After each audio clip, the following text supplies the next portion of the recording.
Hello, my name is Lauren Luna, and the breaking news today is that a 17-year-old high school student stood up for his brother when he was getting bullied by the high school jocks. Sources say that no one dares to confront these bullies or stand up to them because they're so popular and they're feared and they're at the top of the social food chain. The question in everyone's head is, what made this 17-year-old finally stand up to these bullies?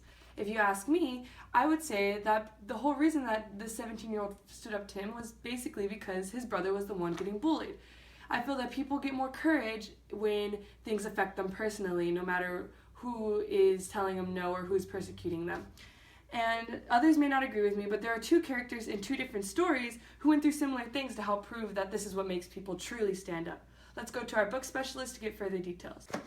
Thank you, Lauren. Lauren's Tooney here, and I definitely agree with Lauren's claim onto what makes somebody stand up. And the two anthologies and characters she was referring to was Evelyn Clark from The Help and John Proctor from The Crucible. Evelyn is a timid, disrespected African-American domestic maid that lives in Jackson, Mississippi in the 1960s, and John Proctor is a well-known, well-respected, proud man in Salem, Massachusetts during the witch trials. Though these two characters seem very different, they both stand up for similar reasons, essentially because the social injustice system that was happening was affecting them in some way. One way that social injustice affected these two characters is when their loved ones were the ones becoming persecuted. In Jackson, Mississippi, Evelyn was approached by a young woman named Skeeter who wanted to write a book that revealed the true mistreatment that these domestic maids were receiving. Of course, Evelyn hesitated and said no because she was afraid of the outcome or what might happen to her as a result. However, when Evelyn's good friend Yule May was arrested, this seemed unfair and cruel to Evelyn, and this is what ignited the fire in her to stand up finally and regain that courage.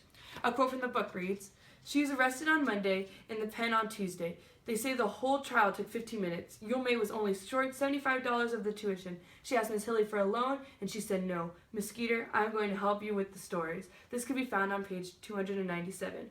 Evelyn saw others being persecuted in Mississippi, but she kept her head down because she was too scared. However, when that persecution and that mistreatment happened to her good friend, this is when it grabbed her attention, and this is when she got that courage to fight back and do what was right. For John Proctor, it was when his wife was being persecuted for being a witch during the witch trials, and her life was going to be at risk. It was then when John disregarded his fears of ruining his reputation or risking his own life to save his wife.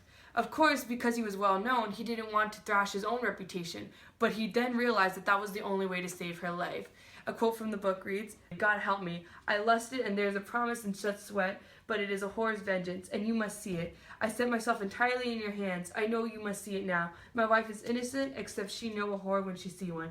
This can be found on page 110 and 111.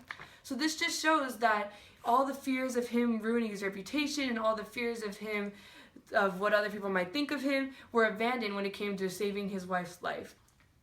Well, there you have it. These two characters definitely support the claim that what makes people stand up is when it affects them personally. These two characters are both afraid to stand up because they're afraid that the social justice system would persecute them. However, when the injustice impact of society attacks them personally, they both stand up because it is no longer a story or words being spread, it is their lives that are being impacted. Thanks for joining us tonight, and we'll see you next time.